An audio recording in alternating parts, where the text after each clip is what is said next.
if you struggle with self-sabotage, I want to reframe the function of it for you in the hopes that it can help you understand it better and stop doing it, potentially.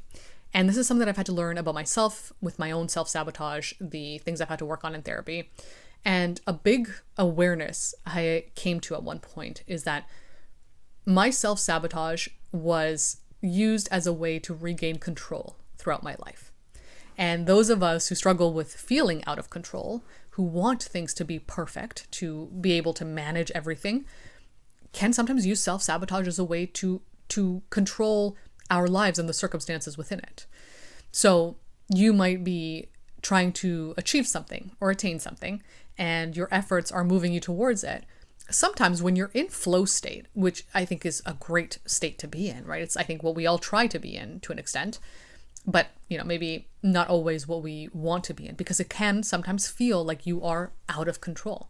When you're being taken by the tide, when you are in flow, you're kind of moving, in a sense, effortlessly.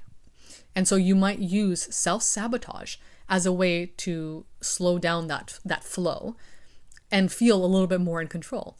So say you're working towards something, you're getting closer to it, it's working out, you're in flow, you're being almost pulled towards it in this way that feels just like very aligned.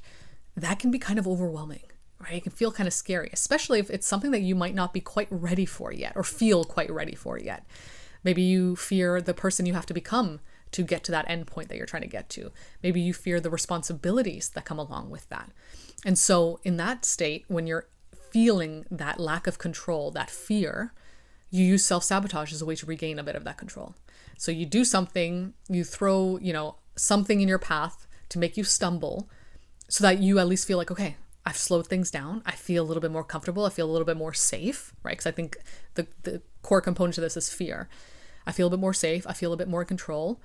And now I can kind of stay in my comfort zone. I can stay where I think I should be in my life. And that's really important to recognize if you struggle with self-sabotage, because that'll keep you stuck in the same place forever. You will always be using self-sabotage as a tool to maintain control. And the key here is to find a different tool to be able to feel okay. Because life is unpredictable, life is uncertain. You won't always have control throughout your life. That's just a fact. You have to kind of just accept that, right? But when we try to reach for tools to make us feel in control, we're going to reach for tools that actually, make our lives a little less enjoyable or ruin our potential, ruin our efforts. So instead, as I've had to do throughout my own journey, finding tools or things to reach for that help you gain acceptance of the circumstances, right? If you're in a flow state, you're working towards something, you're moving towards it, you're getting closer to this goal, to this achievement that you really want, and you feel that fear pop up of, what if I can't handle this? What if I'm not ready for it? What if there's too much responsibility? What if it fails? What if it succeeds and now I have to deal with that and have to, be a different person in order for it to succeed? Like, there's so many things that can pop up, right? Figure out what those narratives are for you. But let's say you're in that headspace and you're feeling that fear, and now you're like, okay, maybe I'll just sabotage myself. And this isn't always conscious, of course, right? Like self-sabotage can be very unconscious too. You might not even recognize what you're doing as self-sabotage. You might think that it's just what you should do, or your impulses, override your maybe more logical thinking, your more conscious thinking.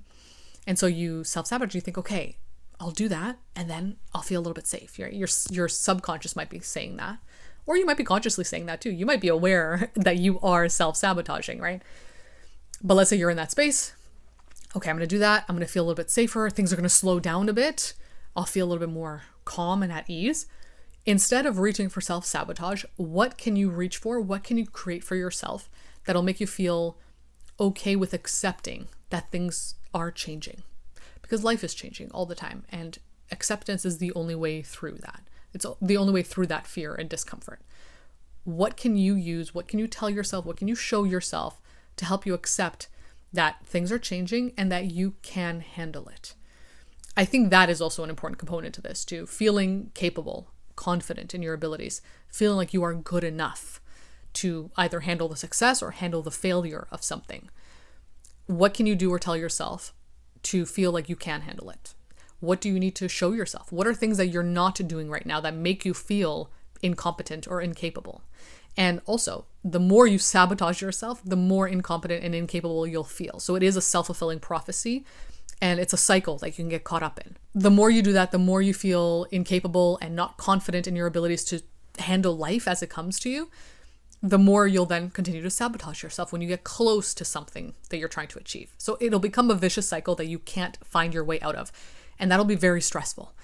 And in a sense, you're kind of creating that for yourself. So ironically, you are actually in control. The control that you're looking for, you do have it, but you're utilizing it in ways that aren't actually benefiting you, that are only reinforcing these fear-based beliefs and keeping you stuck and stagnant and feeling not good. And ultimately, I think the point of any of the personal growth work we do is to just feel a little bit better in our lives, right? To feel like we can handle things, that we're okay, that we're functioning at a level that feels safe and okay for us, and that we are standing up for ourselves or have our own back, right? But when we sabotage ourselves, we're just telling ourselves that we can't trust ourselves. And self-trust is also really important in this process. What can you do? What can you say to show yourself that you trust yourself, or to make yourself feel trustworthy to you? If you can't trust yourself, then how are you going to think you can handle the things that are going to come your way, right? How are you going to believe that you're capable of handling things, or standing up for yourself, or setting boundaries, or whatever else? You won't feel that way about yourself, so you will self-sabotage. You see how it kind of all leads back to self-sabotage as the way to feel safe, to regain some control, to regain some comfort in your life. And of course, life is going to be uncomfortable a lot. That's kind of the point of it. There's no way out of that. It's going to be uncomfortable. How can you make it more comfortable for yourself in a way that's not destructive, in a way that's constructive? Because self-sabotage is destructive. It holds you back. It prevents you from stepping into your alignment, into your authenticity, into your growth. What can you use that is constructive, that helps you get to a place where you feel a little bit more aligned, authentic, that you're changing in positive ways, you're improving, you're supporting yourself through that change? What does that look like for you? And I always implore anybody that listens to my content or works with me one-to-one to journal. Journaling has been such a savior for me throughout my life, because it really helps you formulate tangible thoughts, put them on paper, and be able to actually look at them in the moment, and also look back at them throughout the years to see how much you've changed or what you might still be struggling with that you might need to focus on a little bit more. Journaling is such a great tool for that. So in your journal, sit down and write out the ways that you often self-sabotage. What does self-sabotage even look like for you? Because it's going to look different for everybody. And what your actual self-sabotage is might not initially look like it's self-sabotage. It might look like something that is supportive for you, but it can be kind of sneaky like that sometimes. So you have to catch it. You have to recognize it for what it actually is. So sit down, think about what your self-sabotage is, write it out, and then ask yourself, challenge yourself to find ways to combat that self-sabotage with more supportive tools, with tools that support your efforts and your growth and your change, and make you feel good, not make you feel bad, not hold you in the place that you maybe don't want to be in your life. Maybe you've outgrown the space you're in right now. So self-sabotage keeps you here, keeps you feeling small, keeps you feeling like you're stuck in a very small, tight box that you've outgrown. What kind of tools can you use that help you feel more expansive in your life, that help you feel like you can step forward a little bit and push those barriers and feel confident and capable in maintaining the life you want, in handling the things that come your way? What are those tools for you? It's going to be different for everybody. For me, those tools are speaking kindly to myself, forgiving myself for the things I've done or the mistakes I've made, being compassionate towards myself when I feel scared or uncertain, kind of treating myself like I would have wanted my inner child to be treated throughout my life, right? With the same level of support that I needed, that maybe I didn't quite have. That's what works best for me. So figure out what that is for you.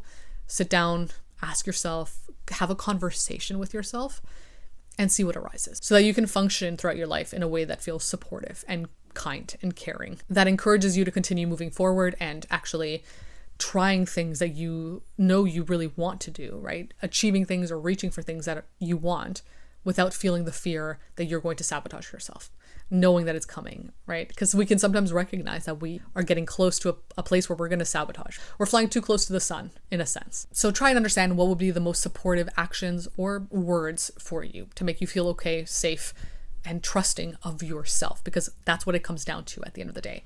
You trusting yourself, feeling safe and comfortable with yourself to move through life, that you can handle things, that you'll do what you need to do to keep yourself safe.